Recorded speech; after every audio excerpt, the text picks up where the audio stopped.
अजीत, लखनऊ में क्या है गेमा गेमी? लखनऊ में भी नजर होगी इस खबर पर। देखिए बिल्कुल जेपी, अतीक और अशरफ पर जो हो रहा है, कल भी आपने देखा कि एक को बरेली से लाया गया, एक को साबरमती से लाया गया और उत्तर प्रदेश सरकार लगातार मॉनिटर करी। हमारे साथ उत्तर प्रदेश सरकार के पर्यटन मंत्री जयबीर सिंह है। अतीक और अशरफ पर देखिए हमेशा खुलकर बोलते रहे, माफियाओं पर खुलकर बोलते रहे। सर, आज अतीक और अशरफ दो माफिया, दोनों भाइयों की पेशी हो रही है, नैनी जेल में रखा गया, अलग अलग बैरक में रखा गया। तो सरकार किस तरह से तैयार है, क्योंकि देख रहे हैं माफियाओं पर लगातार कार्रवाई चल रही है? देखिए, सरकार अपराध और अपराधियों को लेकर जीरो टॉलरेंस की नीति पर शुरू से काम कर रही है। उसी का परिणाम है कि पिछले आदरणीय योगी जी के राज में 6 साल में उत्तर प्रदेश में माफियाओं की कमर तोड़ने का काम किया है। चाहे भू माफिया हों, आतंक पैदा करने वाले हों, संगठित अपराध करने वाले हों, इस तरह के बड़े माफियाओं को चिन्हित करके जिस तरीके से कार्रवाई हुई है, उससे लोगों को कानून और व्यवस्था में विश्वास जगने का काम हुआ है। अतीक जब आ रहे थे सर, तो उनकी बीपी बढ़ गई, हमने देखा झांसी में। आज उन दोनों भाइयों को पेश किया जा रहा है, तो आपको क्या लगता है कि अतीक, अशरफ जैसे लोगों पर कार्रवाई करके एक नजीर पेश कर रहे हैं आप कानून व्यवस्था? निश्चित रूप से ऐसे जो बड़े माफिया हैं, जिनका इतना बड़ा आतंक है कि जिनके विरुद्ध 100 से ज्यादा अपराध, जघन्य अपराध पंजीकृत होते हुए भी अब तक कठोर कार्रवाई इसलिए नहीं हो पाई कि लोग कहीं न कहीं वो राजनीतिक संरक्षण पाए हुए थे, प्रशासनिक तौर पे वो पैरवी नहीं हो पा रही थी, और उसका परिणाम था कि गवाहन या तो मुकर जा रहे थे या गवाही देने के लिए इनके भय और आतंक की वजह से तैयार नहीं होते थे।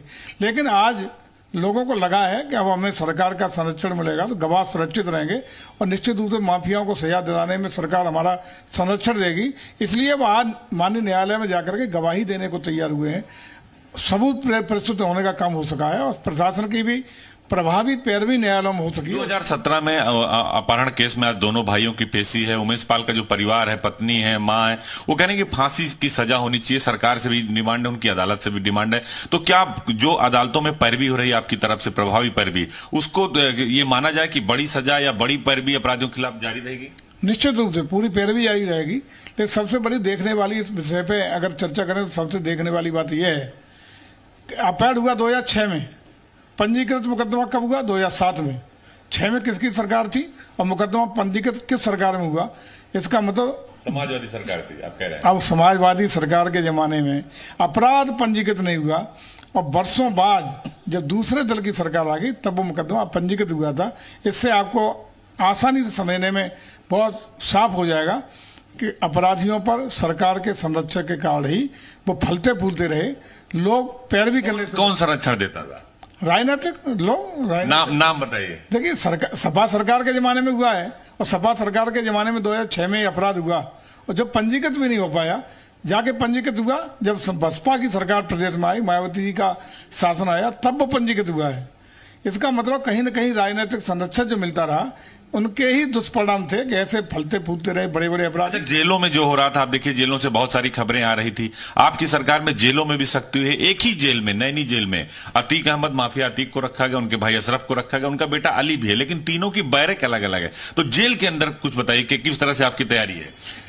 देखिए, आधुनिकतम तकनीक का इस्तेमाल करते हुए कहीं कोई इस तरह का, अब घटना जेल के अंदर की कई घटनाएं आई हैं जिसमें जेल के अधिकारियों की, कर्मचारियों की मिली भगत से तमाम उनके अनैतिक तरीके से और अवैधानिक तरीके से उनसे मिलाई का काम, मिलने का, बैठने का, खिलाने का, पिलाने का, मोबाइल रखने के उपक्रम होते रहे। उस पर सरकार ने संज्ञान लिया, अधिकारियों को न सिर्फ कार्रवाई की बल्कि जेल भेजने का भी काम किया है। और अब ये प्रयास है कि इस तरह की घटनाओं की पुनरावृत्ति न हो, इसके लिए अतीक अहमद एंड कंपनी ने प्रयागराज में किया, पूरी सरकार को चैलेंज कर दिया जिस तरह से वारदात को अंजाम दिया, इसीलिए इतनी बड़ी कार्रवाई हो रही है। आप साबरमती से खींच लाए, बरेली से खींच लाए। देखिए, निश्चित रूप से आप देख रहे होंगे कि इस तरह के इतने बड़े माफिया थे जो लोग मानने लगे थे कानून से ऊपर है। उनको कानून के दायरे में लाके खड़ा किया आदरणीय योगी जी ने। उनको न्याय दिलाने में आज न्याय के अंदर कटघरे में खड़े हैं। आज को उनको न्याय मिलने जारी रहेगा, कार्रवाई 100% जारी रहेगी।